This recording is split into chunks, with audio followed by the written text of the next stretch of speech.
Tengan muy buenas noches, hermanos. Que Dios les bendiga a todos. Sean bienvenidos a su iglesia un jueves más para seguir escudriñando las Escrituras. Espero que haya traído su Biblia, mi hermano y hermana.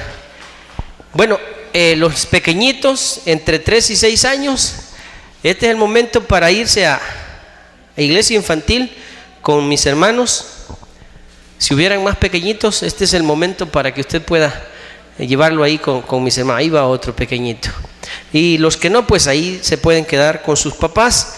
Y los papás son los responsables de enseñarle a sus hijos a guardar la debida reverencia delante del Señor.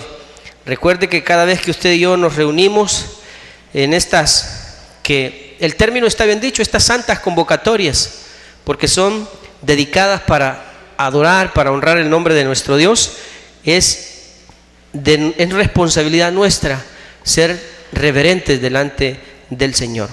Bueno, mis hermanos, les invito a que vayamos en nuestras Biblias a la carta de Pablo a los Gálatas, capítulo 4, versículos 19 y 20. Dos versículos en los que vamos a meditar esta noche. Por favor, búsquelos. El mensaje de hoy se titula Hasta que Cristo sea formado en vosotros. Muy interesante el tema de hoy. Interesante porque nos señala cuál es nuestra responsabilidad. La responsabilidad de cada cristiano, la responsabilidad de aquellos que tenemos el privilegio de compartir, de enseñar las buenas nuevas. La responsabilidad de todos aquellos a quienes Dios ha llamado para anunciar las buenas nuevas de salvación. Así es que leamos los versículos 19 y 20. Dice así: hijitos míos, por quienes vuelvo a sufrir dolores de parto, hasta que Cristo sea formado en vosotros. Quisiera estar con vosotros ahora mismo y cambiar de tono, pues estoy perplejo en cuanto a vosotros. Oramos, hermanos. Dios mío, esta noche queremos darte las gracias, Señor, por permitirnos estar reunidos en tu nombre, en este santo lugar. Padre, estamos contentos, agradecidos por tu misericordia, por tu amor, porque a pesar de nuestras equivocaciones, a pesar de nuestras imperfecciones, tú nos amas y tú nos has llamado, Señor, a formar parte de tu pueblo, de tu familia, mi Dios. Como hijos adoptados, ahora nosotros, Señor, gozamos del inmenso privilegio de ser llamados hijos de Dios. Gracias por eso, mi Dios. Bendice a cada uno de los que están aquí. Derrama tu amor, derrama tu sabiduría, tu conocimiento en nuestras vidas. Quita de nosotros, Señor, todo aquello que pueda distraernos, todo lo que pueda evitar que tu palabra haya cabida en nosotros. Apártalo, Señor, y derrámate en nuestras vidas, Señor. También te pongo en tus manos cada una de las necesidades que hay entre mis hermanos, Señor. No solo los que están acá en el templo, sino aquellos que no pudieron venir por las razones que sean, Padre. También te pongo delante de ti sus necesidades y oro en el nombre de Jesús para que tú contestes sus peticiones. Bendícenos en esta hora, Padre. Toda la gloria y la honra te la damos a ti, Señor. Usa mis labios, trae tu palabra a nuestras vidas. Espíritu de Dios, haz tu obra en nosotros en esta noche. Gracias te damos, Dios mío, y oramos con acción de gracias en el santo nombre de nuestro Señor Jesucristo. Amén. Bueno, hermanos, después de haberles Pablo expresado a los hermanos en Galacia la razón por la que los judaizantes sentían celo por ellos, el celo del que hablamos el último jueves, era que los judíos tenían interés en ellos, pero era para separarlos de Pablo, de las enseñanzas de Pablo. No era un celo bueno, Y Pablo habla de que qué bueno es tener celo, pero de las cosas buenas. Y decíamos que nosotros como hijos de Dios debemos de ser celosos de la verdad, de la sana doctrina, de las verdaderas enseñanzas del reino de Dios. De eso debemos de ser celosos, debemos conocerlas, debemos guardarlas celosamente y no dejar que nada ni nadie haga que nosotros quebrantemos los principios del reino de Dios. Eso es ser celoso, y ese celo es bueno de las cosas de Dios. Pero en el caso de los judíos, ellos eran celosos con los gálatas porque querían separarlos de Pablo y de las enseñanzas de Pablo. Después de haberles dicho todas esas cosas, ahora el apóstol Pablo va a expresarles a los hermanos en Galacia el amor que él les tiene, el interés que Dios ha puesto en él para con ellos, la dedicación, la entrega, el sacrificio que Pablo siente por los hermanos en Galacia, el mismo que cada cristiano debería de sentir también por aquellas personas que aún no han alcanzado la madurez espiritual. Pablo en este pasaje va a utilizar la metáfora de un padre y de una madre para expresar su amor hacia ellos, además de también expresarles cuál es el propósito que Dios le planteó, le estableció a él para su vida en este mundo. Ahora veamos el versículo 19, las primeras palabras del versículo 19. Vea cómo se refiere Pablo a ellos. Les dice: hijitos míos. Con eso ya el apóstol está expresando el amor que les tiene, está expresando el sentimiento que a él le embarga hacia ellos, los ve como a sus hijos espirituales y siente pena, tristeza, dolor al saber que ellos se han extraviado de la fe, de la sana doctrina, al ver que se han dejado arrastrar por corrientes extrañas que los han llevado incluso a considerar a Pablo, que fue quien les anunció el evangelio por primera vez, llegar a considerarlo como su enemigo. Por eso en el pasaje que leíamos la semana pasada, Pablo les dice que si acaso les ofende él con decirles la verdad, que si le van a aborrecer por decirles la verdad. Entonces ahora él les dice: hijitos míos, dándoles a entender el amor que les tiene. Y debemos nosotros, mis hermanos, entender que cuando alguien nos ama, y hablábamos de eso, cuando alguien nos ama, no por eso no va a dejar de decirnos la verdad.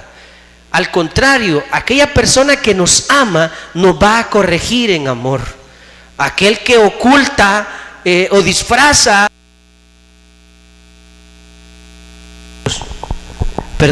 aquel que oculta o disfraza sus sentimientos para tratar de lisonjear o quedar bien con alguien, ese no es alguien sincero con nosotros, no es alguien que podamos decir: esta persona me ama porque toda la vida me dice cosas bonitas y toda la vida aprueba lo que yo hago aunque sea malo. Ese no necesariamente es la persona que nos ama o la persona que nos aprecia. Pablo, a pesar que les estaba exhortando, a pesar de que les estaba, como dijéramos, corrigiendo a los hermanos en Galacia, y que en algún momento les llamó insensatos a ellos, no por eso quiere decir que les odiaba, todo lo contrario, él les amaba, y por ese amor que les tiene, él se siente triste e indignado como un padre cuando su hijo se extravía. Dígame usted, los que ya tenemos la bendición de ser padres, ¿cómo nos sentiríamos si uno de nuestros hijos se extraviara del camino bueno? Imagínese tener un hijo que fuera alcohólico. ¿Cómo nos sentiríamos nosotros por eso? ¿Se sentiría usted orgulloso de decir: ay, tengo un hijo que es un gran borracho? ¿Se sentiría usted contento de eso? ¿O de tener un hijo que es drogadicto? Ay, viera qué bendición ese mi hijo, todos los días llega bien fumado a la casa, me siento orgulloso de él. O de tener un hijo homosexual, ¿cómo se sentiría usted de algo así? ¿Verdad que no son cosas de las cuales nos podamos sentir contentos o alegres? Entonces Pablo igual espiritualmente se sentía triste al percatarse que sus hijos espirituales se habían extraviado de la fe, estaban siendo arrastrados por corrientes erróneas de pensamientos doctrinales que los alejaban de la gracia, de la verdad, que los alejaban de Jesús, y por eso él con amor les expresa el cariño que le siente, el cariño que siente por ellos, el amor que tiene hacia ellos, y les dice incluso que aunque ellos lleguen a tener muchos, como dice el pasaje, mejor busquémoslo, 1 Corintios 4:15.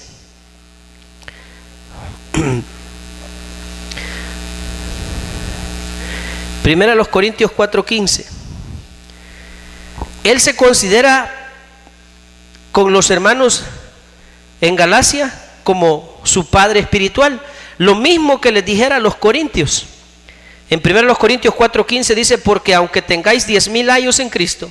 Recuerda que explicamos el término ayo. Un ayo es como un tutor, es como la persona, el mayordomo encargado de la crianza, la educación, el cuidado, el acompañamiento de los hijos pequeños de su amo.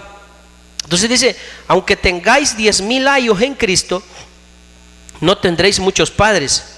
Y dice Pablo: pues en Cristo Jesús yo os engendré por medio del Evangelio. Con estas palabras, lo que Pablo está dando a entender es que él era para ellos como un padre espiritual.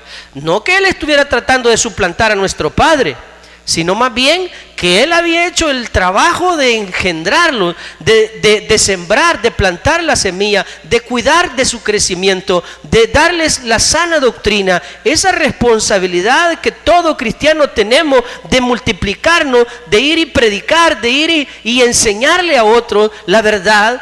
Eso es de lo que Pablo está diciendo. Te podrán tener muchos o miles de años, pero no van a tener muchos padres, porque en Cristo Jesús, les dice a los corintios, yo os engendré. Y ese es lo mismo, es el mismo sentimiento que Pablo siente hacia los gálatas cuando les dice: hijitos míos. ¿Por qué? Recordemos que la iglesia en Galacia fue Pablo quien comenzó esa obra, fue él quien llegó a predicar, estableció la iglesia y luego él siguió predicando en otros lugares, estableció un pastor ahí. Pero luego llegan los judaizantes y lo trastornan todo, y empiezan a confundir a las personas y empiezan a alejarlos de la verdad. Ese era el contexto en el que Pablo escribió esta carta. Volvamos a Gálatas 4. Dice, siempre hablando de esa relación, esa metáfora entre padres e hijos. Ahora dice en el verso 19: por quienes vuelvo a sufrir, dice, dolores de parto. El vuelvo a sufrir es porque el esfuerzo, el trabajo de convencerlos en aquel primer momento en el que ellos desconocían el Evangelio fue de Pablo. El que sufrió cárcel, persecuciones, golpizas, hambre, todo lo que Pablo había sufrido para llevarles el Evangelio, esos son sus primeros dolores. O sea, él tuvo un sacrificio para que esa gente conociera de Jesús. Y ahora que ya la iglesia está constituida, vienen otros solo a confundirlo. Entonces, ¿cómo se siente Pablo ahora? Ahora debo volver a sufrir por ustedes. Un día les sufrí por traerles la verdad, y hoy debo sufrir para devolverlos a la verdad. Eso es por lo que él dice: por quienes vuelvo a sufrir dolores de parto. Óigame, ¿y por qué utiliza Pablo la metáfora de dolores de parto? ¿Por qué no dice dolores de muela? ¿Por qué dolores de parto? O sea, él utiliza la metáfora de una madre para con sus hijos.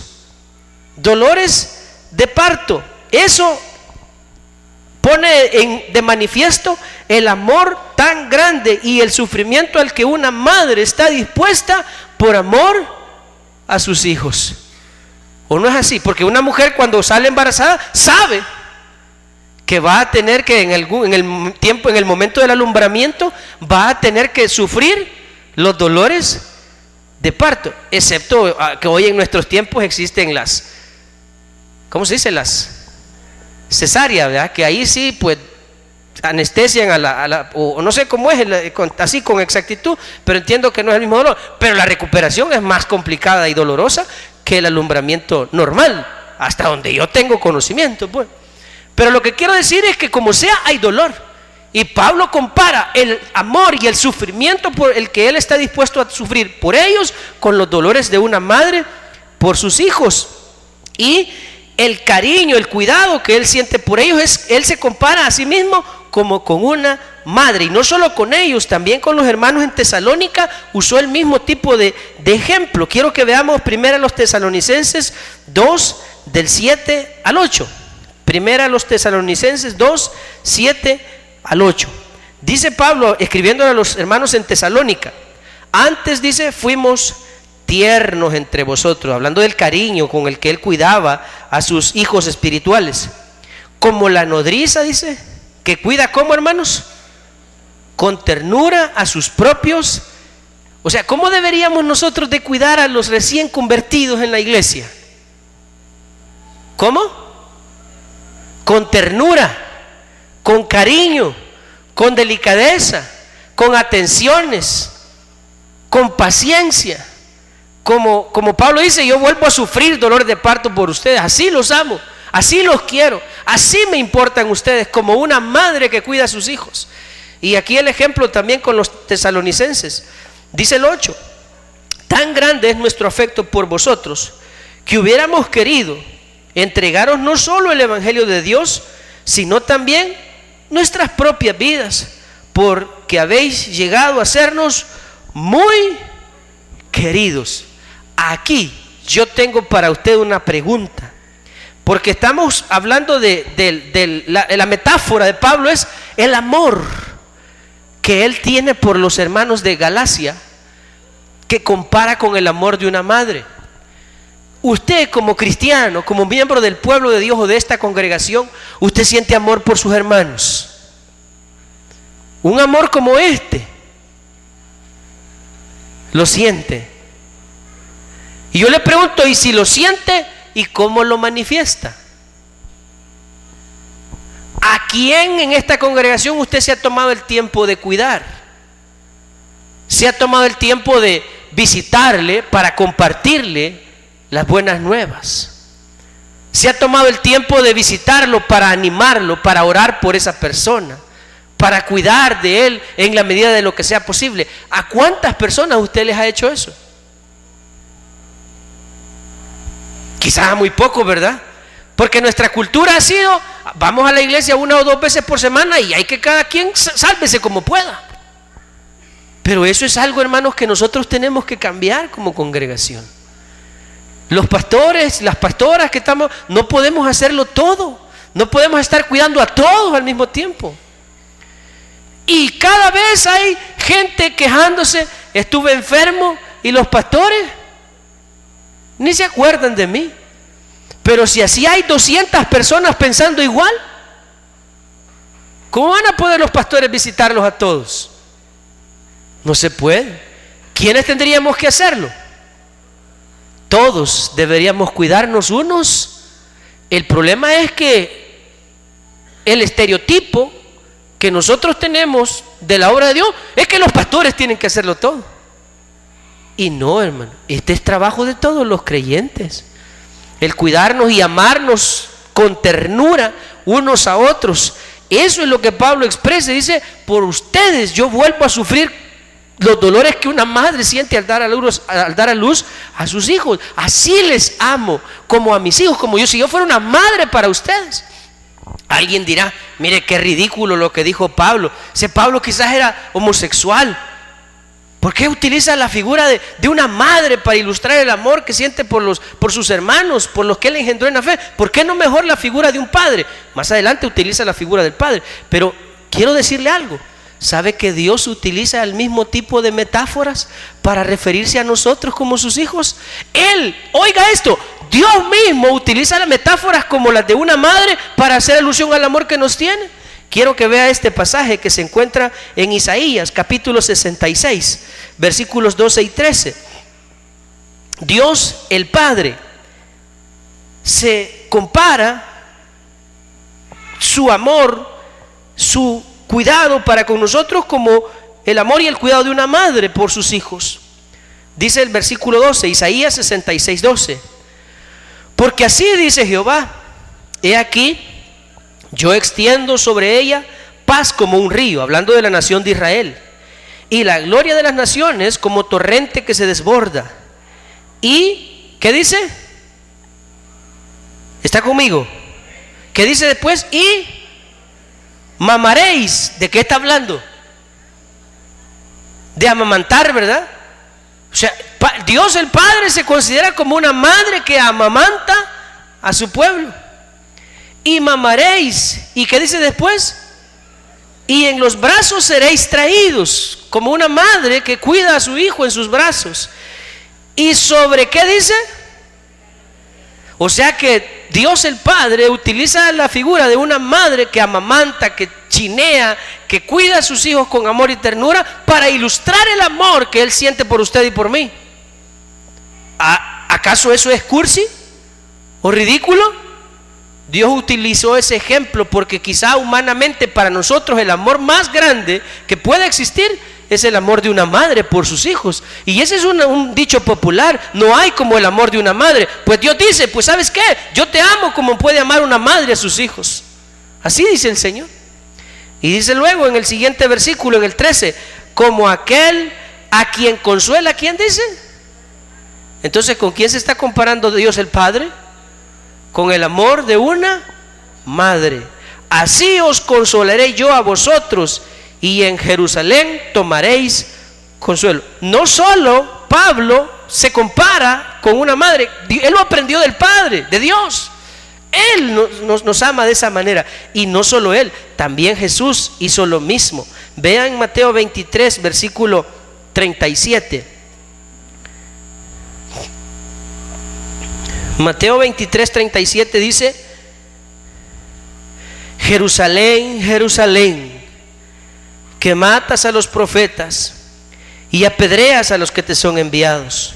Estas palabras las dijo Jesús, las pronunció Jesús acerca de la ciudad de Jerusalén. ¿Cuántas veces quise juntar a tus hijos, como quién dice? Como la gallina que junta a sus polluelos debajo de las alas, y no quisiste. Dios dice: cuántas veces he querido cuidarte a Israel, cuántas veces he querido juntarte y cuidarte como una madre cuida a sus polluelos. Así el Señor también nos ilustra el amor que siente. Y por eso Pablo dice: yo por ustedes vuelvo a sufrir dolores de parto. Pero los dolores de parto, ¿qué representan en Pablo? ¿Por qué dice dolores de parto? El dolor que él sentía, hermanos, era por ver a sus hijos espirituales separados de la verdad, depositando su confianza de nuevo, o no digo de nuevo, sino depositando su confianza en sí mismos, en las obras de la ley. Recuerde que lo que hemos venido diciendo es: los judíos llegaron a inquietar a los hermanos de Galacia con situaciones como: se deben circuncidar si quieren ser salvos, deben guardar la ley si quieren ser salvos, deben seguir todos los rituales del judaísmo si quieren ser salvos. Y llegaron a ponerles cargas y a inquietarlos con enseñanzas y doctrinas que no tenían absolutamente nada que ver con el evangelio. Y Pablo dice: y ustedes les han creído, rechazaron la verdad para creerle a esta gente. Eso es lo que en el corazón de Pablo provoca dolores como la mujer de parto, el ver que los cristianos abandonaron a la gracia de Jesús, desecharon el amor de Dios para confiar en la autojusticia. Eso es cuando uno confía en que por sus obras será salvo. Eso es la autojusticia, el creer que por mi esfuerzo yo me voy a justificar delante de Dios. Y eso es lo que a Pablo le causaba dolor en su corazón.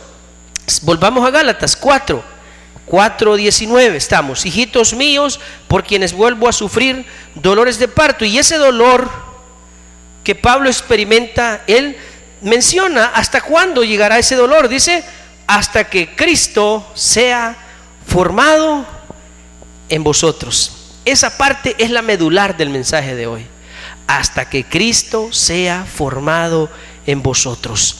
¿Por qué? Porque ahí Pablo expresa cuál es la misión, cuál es la meta, cuál es el objetivo que él tiene para con los hermanos en Galacia. El mismo objetivo que nosotros en esta congregación, los líderes de esta iglesia, tenemos hacia usted. ¿Cuál es nuestro objetivo? Ahí lo dice Pablo en las últimas palabras del versículo 19. ¿Hasta dónde dice que Pablo va a sentir dolor por ellos? Hasta que Cristo sea formado en ellos. ¿Cuál cree que es la meta de los líderes de esta iglesia? Entretenerlo, conseguirle trabajo, brindarle la educación académica a sus hijos, organizar torneos de fútbol para que usted se divierta, hacer un club donde usted pueda conocer amigos, y tener contactos. ¿Qué es entonces, según usted, la meta de nosotros los líderes de esta iglesia? Que usted venga a descansar en el templo y tenga un sueño santo en este lugar. ¿Cuál cree que es la meta de los líderes de esta iglesia? Que el carácter de Cristo sea formado en usted. Esa es nuestra meta. A usted puede ser que de repente que solamente son estudios y que agarre un bosquejo y que vaya al Betel y repita el bosquejo y que venga a la escuela de la vida abundante y solo nos mete. Si a mí lo que me gusta aquí es venir a ver a los hermanos, venir a platicar con ellos. Entonces usted mejor debería de ir a otro lado, a un club y buscar amigos. Pero a la iglesia usted viene para buscar la presencia de Dios. Y nosotros los que estamos al frente tenemos como meta que el carácter de Cristo sea formado en usted. Eso es, porque la Biblia dice, y quiero que busque conmigo por favor el pasaje que está en Romanos capítulo 8 versículo 28. La escritura nos establece también nuestras metas, y la meta es que todos los escogidos sean transformados a la imagen de Jesucristo. Romanos 8, 28 y 29 dice: y sabemos que a los que aman a Dios, todas las cosas les ayudan a bien. Esto es a los que conforme a su propósito. ¿Usted fue llamado conforme al propósito suyo o al propósito del pastor o al propósito de Dios? ¿Con qué propósito está usted aquí? Yo entiendo que estoy aquí conforme al propósito de Dios. Él me llamó. ¿Para qué? Porque a los que antes conoció, también los predestinó para que fuesen hechos. Oiga, ¿para qué nos predestinó? Para que seamos hechos conforme a la imagen de su Hijo. O sea que la meta en la iglesia, en el cuerpo de Cristo, es que todos nos parezcamos o que todos seamos hechos conforme a la imagen de Jesucristo. Esa es la meta. Si no nos estamos pareciendo cada día más a Jesús, entonces la meta no se está logrando. No se está persiguiendo la meta. La meta no es llenar templos de personas. La meta es que la gente sea hecha a la imagen de Jesús. Que el carácter de Cristo sea formado en usted. Esa es la meta. Por eso nosotros le compartimos los principios del reino. Pero a veces nosotros mismos enfocamos mal a las personas. A veces le decimos: hermano, tiene un problema de salud, venga a la iglesia, aquí Dios lo va a sanar. Entonces le estamos diciendo: venga solamente a resolver sus problemas. Y en efecto, eso va a ser parte del paquete. En la medida en que usted busque a Dios, Dios se va a glorificar en su vida. Dios le va a proveer, Dios le va a sanar, Dios le va a guardar, y Dios va a hacer muchas cosas en su vida. Pero el fin principal de Dios es que su carácter sea formado en usted. Vuelvo a Gálatas, versículo 19: hasta que Cristo sea formado en vosotros. Ese es nuestro objetivo. Llegar a un punto en el que usted confíe plenamente en Dios, plenamente en Jesús, a que usted se vuelva un seguidor de Cristo, un discípulo de Jesús, que hable como Él, que piense como Él, que actúe como Él. La Biblia dice que el que dice que permanece en Él debe andar como Él anduvo. Esa es su meta y la mía. ¿De qué? Mire, una de las cosas de las que más nos señalan y más nos critican la gente que no es cristiana es: y para ir a la iglesia para ser como estos. Van a la iglesia y son sinvergüenzas. Se emborrachan, fuman, mienten, roban, adulteran, fornican, hablan mal, etcétera. Pero el día domingo ahí van con su iglesia van con su Biblia para la iglesia. Nos critican porque decimos que somos cristianos, pero no se nos nota el carácter de Cristo. Entonces ese sigue siendo nuestro reto: parecernos a Jesús en todo. ¿Por qué nos dicen cristianos? Porque venimos a este lugar. El término cristianos es porque nos parecemos a Cristo. Y ese debe de ser el objetivo: que hablemos como Él, que pensemos como Él, y que el carácter de Cristo se refleje en nuestras vidas. Que la gente pueda ver a Jesús a través de nosotros, a través de nuestras relaciones, la manera en que somos honestos, amamos, somos amables, somos honrados, somos gente responsable, etcétera. Todas aquellas cosas buenas, todas aquellas virtudes deben reflejarse en nuestra vida a diario, para que la gente vea en nosotros a Jesús. Ese es el objetivo, que cada uno de nosotros sea una réplica de nuestro Señor Jesucristo en la tierra. Por eso somos embajadores de Cristo, por eso somos la luz del mundo. Vaya conmigo a Efesios 4, versículos del 11 al 16, y vea cómo el objetivo de la iglesia es formar en los creyentes el carácter de Cristo. El objetivo de la iglesia, y mira, hermano, bendición que aquí estamos todos los que predicamos en esta iglesia. Hasta el hermano Rafael, el hermano Nelson, el hermano Meme, la hermana Ana, que somos los que habitualmente compartimos la palabra, que nosotros tenemos que saber. Aquí no se trata, y con todo respeto se lo voy a decir, no se trata de, antes nosotros porque todavía no habíamos entendido de qué se trataba esto, a veces se le voy a decir, hagamos un domingo, ¿cómo? Un domingo loco, porque que venga todo. No, sí, nosotros queremos que vengan todos, pero que vengan con la idea y la intención correcta, que sepan a lo que viene. Porque si no, mejor les decimos hagamos una feria de consumo aquí. ¿Y usted cree que no va a venir gente? Vienen, ¿verdad? Si la otra vez que celebramos el Día del Niño y trajimos unos juegos mecánicos, había una fila ahí, mire. No, si hacemos algo así, viene un montón de gente. Matemos una vaca y digamos que va a haber ¿cómo dijeron? Una parrillada. Y digámosles que vamos a regalar cerveza. Olvídese. No va a caber la gente. Pero estaríamos trayéndolos con el motivo y con el objetivo equivocado. Usted y yo, Dios nos mandó a predicar las buenas nuevas. El que las quiera recibir, el que tenga oídos para oír, que oiga. Y el que no,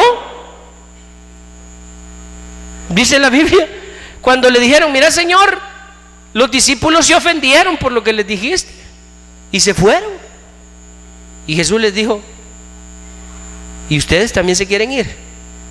No, le dijeron. Pedro le dijo, no, Señor, ¿a quién iremos si el único que tiene palabras de vida eterna es tú? Eso es lo que entiende un verdadero discípulo del Señor. Un hijo de Dios sabe para qué está aquí, sabe para qué viene. El que no sabe y que viene, le voy a poner un ejemplo, un cipote que vino a la iglesia porque aquí viene una muchacha bonita que le gusta, voy a ir a talonear ahí al templo. Ese no vino por los motivos correctos. Y si la dicha dunda se deja engatusar, se la va a enganchar y se la va a llevar, porque él no vino por los motivos correctos. Usted y yo debemos saber para qué estamos aquí. Versículo 11, Efesios 4:11. Y él mismo, cuando dice él mismo, se refiere a Dios el Padre. Y él mismo constituyó, se refiere a Jesucristo, porque es de él quien está hablando, es de Jesús. Y él mismo constituyó, dice, o sea, Jesús constituyó en la iglesia apóstoles, profetas, evangelistas, pastores y maestros. ¿Quién los constituyó? Jesús. ¿Con qué objetivo? A fin de perfeccionar a los santos. ¿Para qué constituyó Jesús esos ministerios en la iglesia? Para perfeccionar a ¿quiénes? A los santos. O sea que usted a la iglesia viene para ser perfeccionado. Usted no viene para ser entretenido. Usted a la iglesia viene para que lo entrenen espiritualmente. ¿O no viene para eso? Ok, pero si a usted le decimos, hermano, venga a buscar un milagro. Mire, es que la Biblia dice, buscad primeramente el reino de Dios y su justicia, y todas las demás cosas vendrán por añadidura. Sanidad, provisión y todo lo que a usted se le pueda ocurrir vendrá como la añadidura de buscar el reino de Dios. Nosotros tenemos que enseñarle a usted a seguir a Jesucristo. Entonces dice que Dios los constituyó para equipar, perfeccionar a los santos para la obra del ministerio, para la edificación del cuerpo de Cristo. La idea es edificar el cuerpo. ¿Hasta cuándo? Hasta que todos lleguemos a la unidad de la fe y del conocimiento del Hijo de Dios. La idea es que usted conozca a Jesús, a un varón perfecto, a la medida de la estatura de la plenitud de Cristo. Hay una medida que nosotros debemos alcanzar y debemos llenar. Pero si venimos a la iglesia solo a pasar el tiempo, si venimos a la iglesia solo a pasar una asistencia, si venimos a la iglesia solo a sacar un carnet, entonces no estamos llenando la medida de la estatura de la plenitud de Cristo. Dios quiere que usted pueda reflejar el carácter de Jesús en su vida, Por eso Pablo decía: yo vuelvo a sufrir dolores de parto hasta que Cristo sea formado en ustedes, hasta que todos lleguemos a un varón perfecto, a la medida de la estatura de la plenitud de Cristo, para que ya no seamos niños fluctuantes. O sea, la idea es que la iglesia crezca y madure. Igual que el lema de nuestra iglesia en el año 20, procurando la madurez, para que ya no seamos niños fluctuantes, llevados por doquiera de todo viento de doctrina, por estratagema de hombres que para engañar emplean con astucia las artimañas del error, sino que siguiendo la verdad, oiga, siguiendo la verdad, que es lo que los Gálatas debieron haber hecho en lugar de extraviarse, seguir la verdad. Siguiendo la verdad, crezcamos. ¿Qué se supone que debería de estar pasando en su vida al venir a este lugar? Usted debería de estar creciendo. Pero le voy a decir algo: es triste ver gente que en lugar de crecer cada vez son más inmaduros. Parecen niños ridículos haciendo caprichos en la iglesia. De verdad, hay gente que se comporta peor que un niño caprichoso en la congregación. Y tienen años de estar en la iglesia y creen que el tener ese montón de años les da el derecho de poder comportarse como niños, y no se dan cuenta que en lugar de ser un ejemplo, hacen el ridículo para los demás. Nosotros estamos aquí para crecer, mis hermanos. Entienda eso. Nuestra intención no es entretenerle. Ay, qué aburrido estuvo el mensaje hoy. Si usted viene aquí a escuchar a un orador que le diga cosas bonitas, o que le cuente anécdotas, o que le cuente chistes, pues debería de ir a otro lado. Lo que usted va a venir a oír aquí es la palabra de Dios. Ese es nuestro compromiso y nuestro deber. Hasta que siguiendo la verdad crezcamos en todo, dice, estábamos en el 14, para que ya no seamos niños fluctuantes, llevados por todo viento de doctrina, por estratagema de hombres que para engañar emplean con astucia las artimañas del error, sino que siguiendo la verdad en amor, crezcamos en todo en aquel que es la cabeza, esto es Cristo, de quien todo el cuerpo somos nosotros, bien dirigido, eso significa bien concertado, bien dirigido y unido, que es clave, unido entre sí por las coyunturas que se ayudan mutuamente según la actividad propia de cada miembro. Oiga, ¿qué pasa con la iglesia? Recibe su crecimiento. O sea que si nosotros, porque antes decíamos, hombre, hagamos más actividades y va a venir más gente. Según Dios no es así. Según Dios, en la medida en que nosotros le enseñamos a la gente la verdad, la iglesia va creciendo. Porque lo que hace crecer las iglesias no son las actividades o el activismo. Lo que hace crecer las iglesias es la palabra, el conocimiento de la verdad. Cuando usted está convencido de que cree en Dios, usted mismo se encarga de convencer a otros. Usted mismo se responsabiliza de hablarle a otros. Usted se convierte en alguien como Pablo, que está dispuesto a sufrir dolores de parto por otra persona.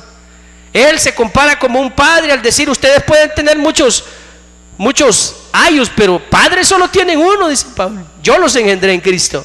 Se compara con un padre y se compara con una madre.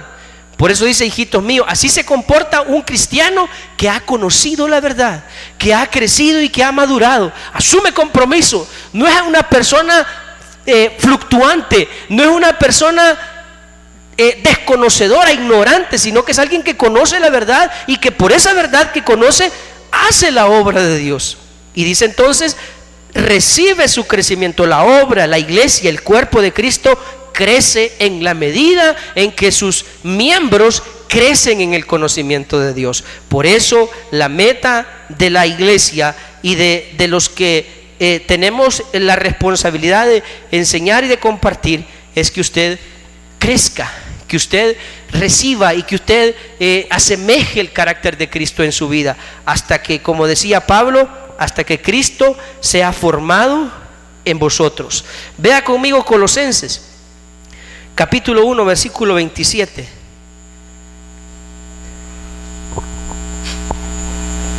Colosenses 1, 27. ¿Lo tiene? Dice: a quienes Dios quiso dar a conocer las riquezas de la gloria de este misterio. A quienes Dios quiso. ¿Quién es el que quiere? Dios quiso dar a conocer. Mire qué bendición que usted está aquí porque Dios le quiso dar a conocer. ¿No se alegra usted por eso? Yo me alegro porque Dios me haya querido. Yo no quisiera ser una de esas personas, ahora que conozco la verdad, yo no quisiera ser una de esas personas que andan lejos de Dios y morir sin Cristo. Yo no quisiera ser una de esas personas. Ahora que entiendo cuál es el destino de los que mueran sin Dios y sin esperanza, yo no quisiera ser uno de ellos. Y me considero privilegiado, dichoso, bienaventurado al haber recibido, es decir, por la voluntad de Dios, porque ahí dice Dios quiso, es decir, es su voluntad el que las personas le conozcan. Dios quiso dar a conocer las riquezas de la gloria de este misterio entre los gentiles, que es Cristo en vosotros la esperanza de gloria. ¿Qué es Cristo en nosotros, hermano? La esperanza de gloria. Cristo en nosotros. Cristo en nosotros. Pablo decía, también lo veíamos en Gálatas, y ya no vivo yo, mas Cristo vive en mí. En nosotros se tiene que reflejar el carácter de Jesús. Por eso Pablo dice, hasta que Cristo sea formado en vosotros. Y cuando habla de vosotros, hermanos, no solamente habla de los cristianos de Galacia, sino Pablo en ese vosotros incluye a todas las personas a quienes les llegue algún día el evangelio.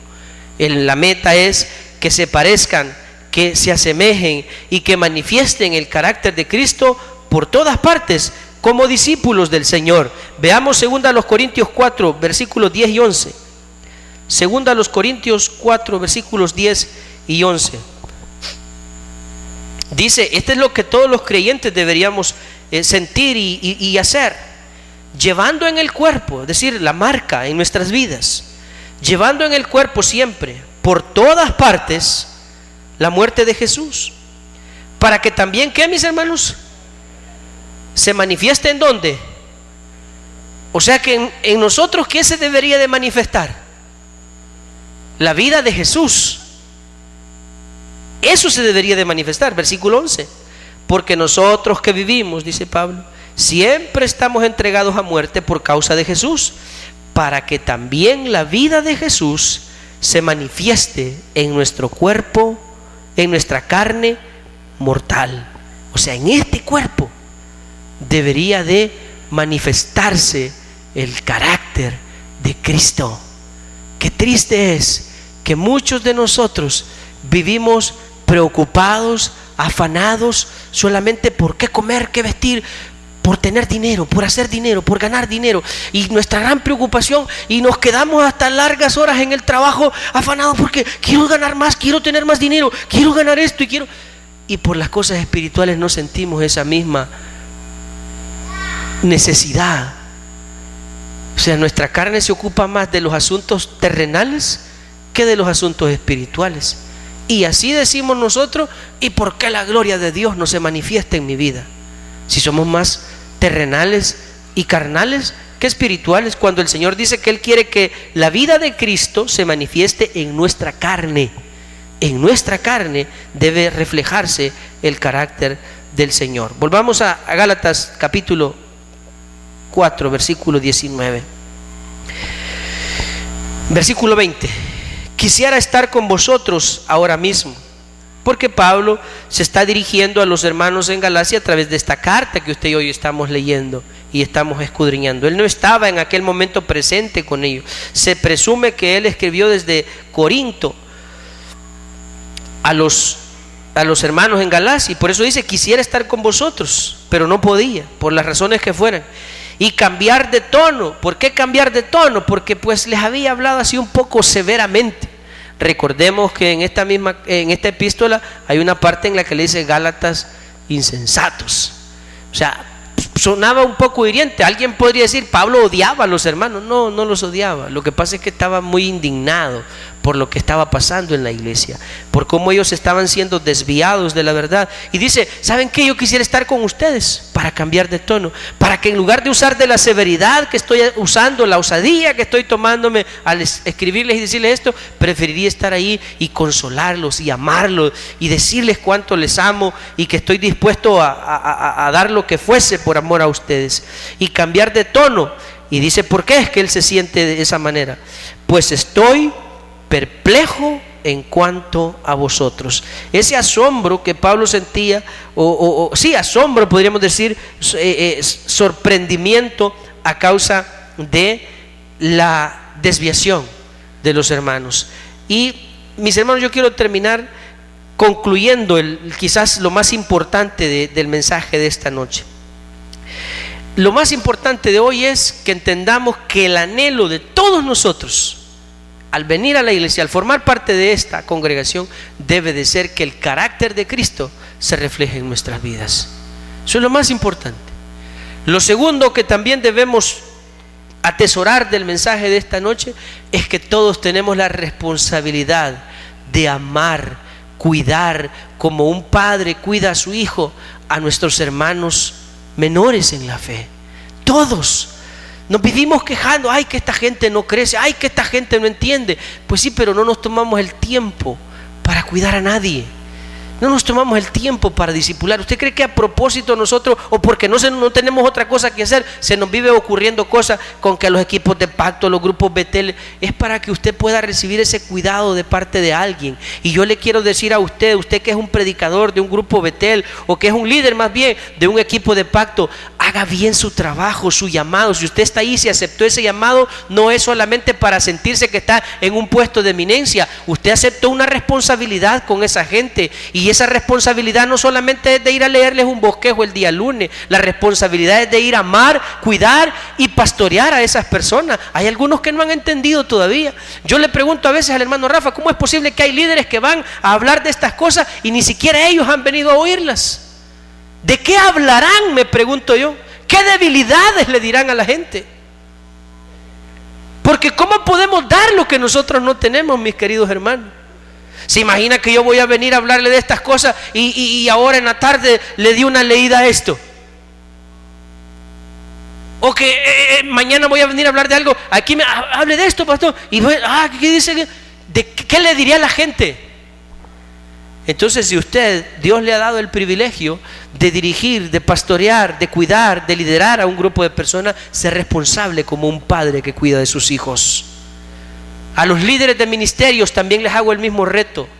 Ser líder no significa solamente dar órdenes. Ser líder significa ser ejemplo, cuidar y amamantar, como dice la Escritura, a esas personas, pero no con leche adulterada, sino con la leche espiritual buena, sana, para que esa gente alcance la estatura del varón perfecto. Esa es la responsabilidad de un líder. No es activismo, es amor y cuidado el que Dios nos manda a tener de aquellos que Él ha puesto bajo nuestra responsabilidad. Y no solo para los líderes, es para todo creyente. Así que el que tenga oídos para oír, que oiga. Oremos, mis hermanos. Padre, te damos gracias.